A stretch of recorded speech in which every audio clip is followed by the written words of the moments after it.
pessoal, tudo bem com vocês? Eu sou a professora Carolina Tatarim, professora de matemática, e junto nesses vídeos nós vamos conversar um pouquinho sobre o seu livro Sabe Brasil. Agora nós vamos começar com a lição número 1. Então acompanhem comigo, abram o livrinho de vocês, estamos lá na página 8. A lição 1 vai trazer para vocês notação científica e radiciação. Eu vou comentar brevemente aqui com vocês, mas com certeza vocês já viram em aula o que é a notação científica e o que vocês precisam saber sobre a radiciação para depois a gente poder olhar algumas questões, certo? A notação científica, ela é uma forma de eu simplificar números, né? Sejam eles muito grandes ou muito pequenininhos. Então, para não ficar escrevendo um número por extenso, existe essa regra que é muito utilizada na área científica, como o nome já diz, que vocês vão ver muito daqui para frente, né? Quando vocês chegarem lá no ensino médio, trabalhar com física, química, não só na matemática, vai ser bem comum você trabalhar com essa notação. E o que você precisa saber aqui é a regrinha, né? Ela tá em destaque aqui para vocês ali no meio da página e a gente vai olhar ela dentro de algum exemplo. Basicamente, a notação científica ela precisa ter um número que está entre 1 e 10, então nunca vai ser nem menor nem maior, e a gente faz o produto com base 10. E esse expoente que fica aqui é a quantidade de casas decimais que a gente vai contar. Por exemplo, os exemplos que estão ali na apostila, né? Ele trouxe a distância aproximada do Saturno até o Sol, aí eu verifico que para ficar um número entre 1 e 10, a vírgula teria que parar ali entre 1 e o 4, né? Aquele monte de zero a gente pode desconsiderar. Mas, na hora de contar a quantidade de casas decimais que ficaram atrás da vírgula, a gente conta todo mundo. Não só os zeros, mas também o 4, o 2 e o 7.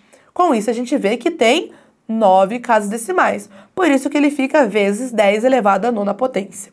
Agora, se o número é muito pequenininho, percebe que a vírgula já existe, você vai deslocar ela da esquerda até a direita, o nosso expoente ele passa a ser negativo. Então, números muito grandões, expoente positivo, número muito pequenininho, o expoente fica negativo. E você conta a quantidade de vírgula ali, quantidade de casas, né, entre as vírgulas e vai ver que tem 24, tá? Então, é importante se atentar a essa regra. Se tivesse aqui, ó, 14,27, ele não está em notação científica. Se tivesse aqui, ó, 0,16, não, tá em notação científica também. Então, tem que se atentar à regra. Além disso, nessa lição, ele fala um pouquinho sobre a radiciação, né? Ele inicia ali relembrando para vocês o que é a radiciação, quais são os nomes dos elementos que aparecem, né? Então, identificar quem é o índice, quem é o radicando, que o símbolo se chama radical, é bem importante porque pode ter uma questão que envolva conceitos, né? A relação entre potência e raiz, como elas são operações inversas, existe uma propriedade que você pode pegar um expoente fracionário e transformar ele para resolver em um radical. Além disso, vocês aprenderam diversas propriedades ao longo das suas aulas que são importantes para você poder fazer questões, muitas vezes, de uma forma um pouquinho mais rápida, tá? Então, se você não decorou essas propriedades, eu recomendo que você dê uma olhadinha de novo, porque elas funcionam e facilitam a sua resolução dos exercícios, tá bom?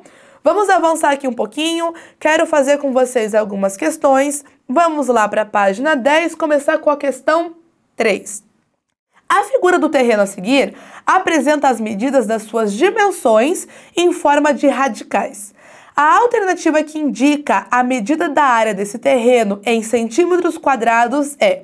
Bom, ele está falando de área, você sabe que para calcular a área ali basta multiplicar essas dimensões, então você vai precisar fazer um produto entre esses radicais e ele ficaria escrito da seguinte forma. Mas quando você for fazer essa multiplicação, até existe uma propriedade que você pode juntar esses radicais, né? Mas eles não estão no mesmo índice. Então, o que você precisa fazer? Precisa transformar. Então, é mais fácil a gente olhar para este que está menor e aí a gente vai ver o que a gente precisa fazer para esse índice que é 3 virar um 6. Aí você vai perceber que basta multiplicar por 2. Só que o que eu faço no índice, eu tenho que fazer no expoente lá dentro. E aí você deve perguntar, mas não tem nenhum expoente ali? Sempre tem. Se não aparece ninguém, é porque ele é 1. Então, você vai multiplicar lá dentro por 2 também, né? Essa é uma das propriedades. Veja que se você não aprendeu as propriedades, você vai travar nessa questão. Agora, vamos verificar o que eu posso fazer aqui. Bom, 3 vezes 2 dá 6, a gente já sabia, e aqui ficou 7 ao quadrado. E agora, o que a gente pode fazer? Eu posso juntar, né? 7 vezes 7 ao quadrado. E aqui, se eu for usar a propriedade de potência, eu poderia desenvolver, mas você não vai encontrar a resposta. Por quê? Quando eu juntar aqui, ó, dá 7 ao cubo. E tem mais uma propriedade que diz que eu posso simplificar, né? De que modo que eu vou simplificar? Se eu posso multiplicar o índice, eu posso dividir, desde que eu faça a mesma coisa com o expoente. Então, eu vou dividir aqui por 3 e aqui por 3. O que vai acontecer lá no final pra gente, né? Então, 6 divididos por 3 dá 2, vai virar uma raiz quadrada, e 3 divididos por 3 dá 1, raiz quadrada de 7. A alternativa correta, letra D. Se você não usar as propriedades aqui, você não desenvolve essa questão, ok? Vamos fazer mais uma ali na página seguinte, a questão 5 na página 11. Analise a massa aproximada dos planetas do Sistema Solar. Então, ele trouxe alguns planetas ali para você, numa tabelinha, e já trouxe a massa em notação científica. Por quê? Porque o número é muito grande, né? E aí ele pergunta assim, ó, de acordo com os dados apresentados na tabela, a posição dos planetas em ordem crescente com base nas suas massas se ele quer crescente, é do menor para o maior. Como eu vou identificar quem é menor se eles estão tudo em bases diferentes ali, né, expoentes diferentes? Justamente por isso, porque quanto mais casas decimais tinha, quanto maior o número, maior seria o expoente, né? Então você pode começar identificando quem é o menor. E aí você vai observar, pode até olhar para as alternativas para ajudar, né? Porque ou é Mercúrio ou é Netuno. Aí você só compara. O Mercúrio é 10 elevado a 23 e o Netuno 10 elevado a 26, esse é maior.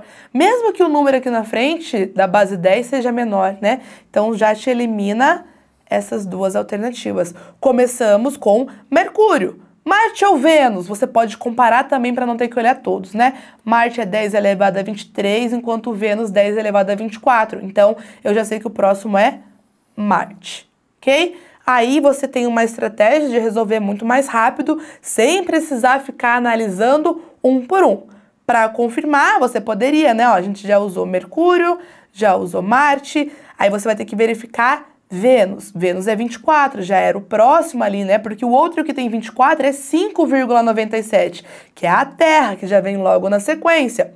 Depois, a gente vai lá para Urano, que é elevado a 25, depois Saturno 26, Júpiter 27. Então, olhar ali para o expoente ajuda a verificar quantas casas decimais tem. Quanto mais casas, maior é aquele número, ok? Então, aqui a gente consegue finalizar rapidamente um pouquinho desse conteúdo que trazia na lição 1 e eu vejo vocês no nosso próximo vídeo.